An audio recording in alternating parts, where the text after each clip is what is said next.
से बड़ा भैया। हाँ, जहाँ जिस घर में संस्कार होते हैं उस घर में ऐसा नहीं होता है। अब इधर मधुबाला ने जब यशोधरा को समझा दिया तो यशोधरा कहने लगी फिर हमें करना क्या चाहिए ये बताओ। मैं इस राज्य की महारानी बन जाऊं तो क्या करना चाहिए हमें। कहा जो अपना बेटा राहुल है ना, इसे पढ़ाओ और इससे कहो कि वो अपने पिताजी के पास जाए और अपने पिताजी से कहे कि पिताजी मुझे मेरा अधिकार दे दो। और तुम्हारा बेटा राहुल इस राज्य का अगर राजा बन जाएगा तो कोई दिक्कत नहीं होगी, और अगर राजा नहीं बना तो तुम्हें बुढ़ापे के समय में एक ढूक पानी देने वाला कोई नहीं होगा।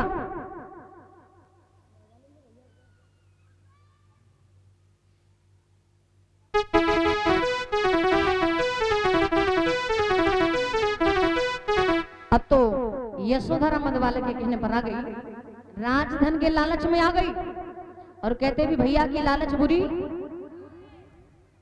भलाए। जहां किसी भी व्यक्ति ने किसी भी चीज का लालच किया समझ लो वहां कोई ना कोई काम खराब, कोई ना कोई समस्या खड़ी।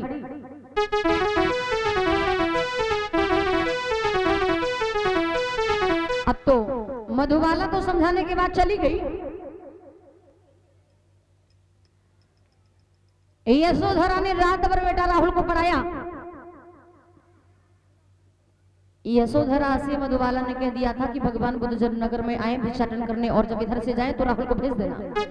तो महामुनि संघ के साथ में भिक्षाटन करने के लिए आए और भिक्षाटन करने के बाद जब संघ के साथ में गए, यशोधरा ने जैसे ही देखा है तो राहुल से कहा, ए बेटा राहुल सुनो राहुल, बहुत सामने तुम्हारे पिताजी जा रहे और अपने पिताजी के पास जाओ और अपने पिताजी से जाकर के कहना कि पिताजी मुझे मेरा अधिकार दे दो। राहुल कहने लगा मैया अरे जो महाराज से दूध है वो कौन है। कहा कि वो तेरे दादाजी है, पिता नहीं है। अब 7 दिन का छोड़ के चले गए थे तो क्या पहचाने कि कौन है पिता। राहुल दौड़ दिया है, आवाज लगा रहा रुक जाइए पिताजी, रुक जाइए पिताजी। अब तो भगवान बुद्ध ने जैसे ही राहुल की आवाज को सुना तो खड़े हो गए। कतार में जा रहे तो पूरा संघ खड़ा हो गया। महामुनि कहने लगे राहुल तुम क्यों चिल्ला रहे हो, क्या बात हुई। राहुल बोला है सुनो पिताजी,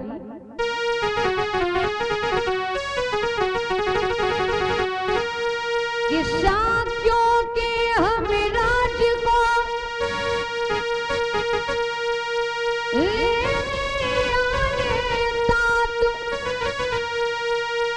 राज लेने के कारणे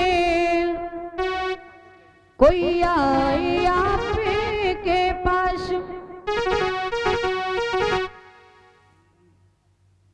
अब तो जैसे ही इतना कहा कि मैं अपना अधिकार लेने के लिए आया हूं और बोला है समझा करके सुनो पिताजी मेरी मैया ने मुझे भेजा है।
पिताजी।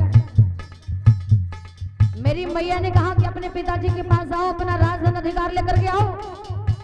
भगवान बुद्ध कहने लगे राहुल कहीं भूल तो नहीं गए हो? अरे जाओ पहले अपनी मैया से पूछ करके आओ। भगवान बुद्ध इसलिए कह रहे कि हो सकता है ये अभी भी वापस हो जाए, अभी भी चला जाए। लेकिन राहुल बोला नहीं नहीं पिताजी मैं भूला नहीं हूँ। अरे एक बात के चक्कर में तो आज पूरी रात सो नहीं पाया, रात भर सो नहीं पाया, इसलिए मुझे आपके पास जो हमारा अधिकार है वो दे दो।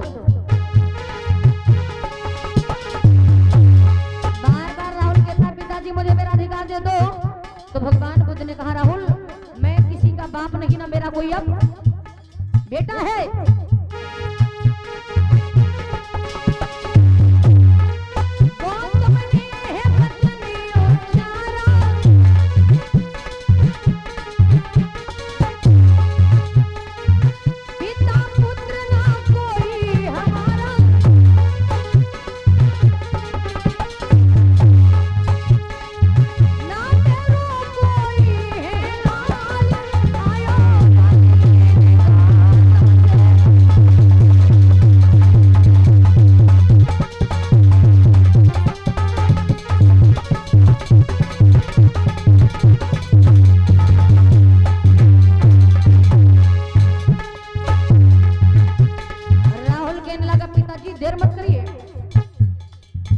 महामुनि ने कहा राहुल मेरे पास वो राजधन का खजाना नहीं है जिस राजधन के खजाने को तुम लेने के लिए आए हो।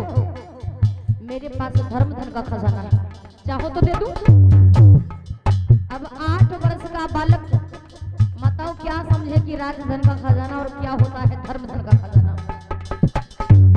जबकि राजधन का खजाना राजाओं महाराजाओं के पास मिलता है और धर्म धन का खजाना साधु संतों और वैरागियों भिक्षुक के पास होता है।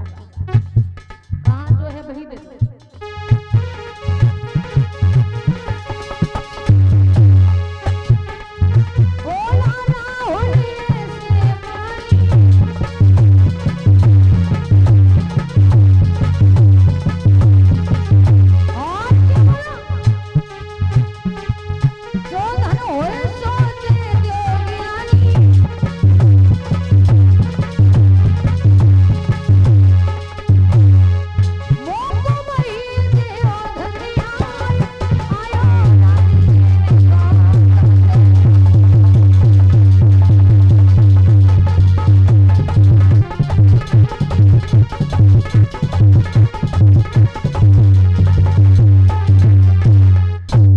अब तो राहुल ने कहा कि पिताजी आपके पास जो है मुझे वही दे दो, लौट के नहीं जाऊंगा, पर मैं यहां से लेके ही जाऊंगा। महामुनि सोच रहे अगर इसे धर्म धन का खजाना दे दिया तो राहुल यशोधरा का जो सहारा बचा है वो भी छूट जाएगा। लेकिन राहुल हट किए हुए हैं। लेकिन तब तक राहुल कहने लगा पिताजी आप लोग एक जैसी वेशभूषा में बड़े सुंदर दिख रहे हैं। महामुनि ने विचार किया मुझे लग रहा कि अब इसे कोई बचाने वाला नहीं है। अब तो महामुनि उसे अपने साथ में ले जाते हैं। उसके भी नग केस कटवा करके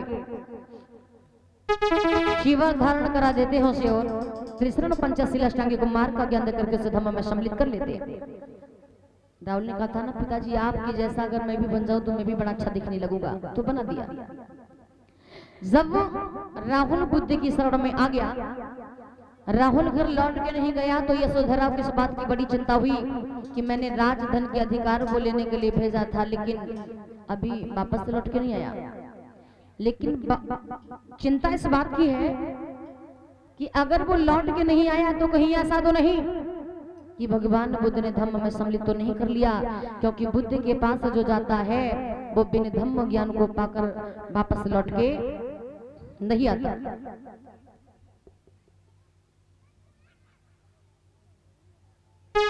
अब तो मेरे भैया मैया यशोधरा ने एक सेवक को भेजा, कहा भैया जाओ मेरा बेटा राहुल शास्ता बुद्धि के पास गया है लेकिन अभी तक लौट के नहीं आया है, जाओ मेरे